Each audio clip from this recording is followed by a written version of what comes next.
के तपाईलाई थाहा छ हाम्रो देशको राष्ट्राध्यक्ष अर्थात् राष्ट्रपति कसरी चयन हुनुहुन्छ? यो प्रक्रिया अलि फरक र विशेष छ। आउनुहोस् यसबारे विस्तारमा जानौं। अहिले धेरैको मनमा एउटा जिज्ञासा छ, के सुशीला कार्की राष्ट्रपति बन्न सक्नुहुन्छ? नियम अनुसार 45 वर्ष पुगेको वंशज नेपाली नागरिक राष्ट्रपति बन्न योग्य हुन्छ, तर संविधानको धारा 132 को उपधारा 2 बाधक बनिदिन्छ।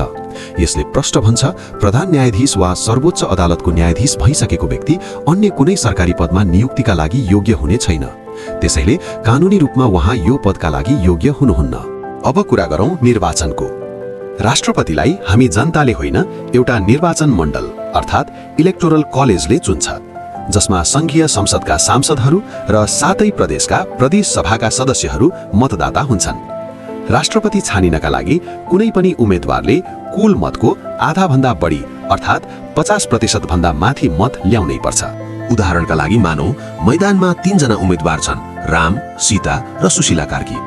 पहिलो पटक मतदान हुँदा कसैले पनि स्पष्ट बहुमत अर्थात् 50% कटाउन सकेनन् भने यस्तो अवस्थामा सबैभन्दा कम भोट ल्याउने उम्मेदवार मानौ राम प्रतिस्पर्धाबाट बाहिरिन्छन्।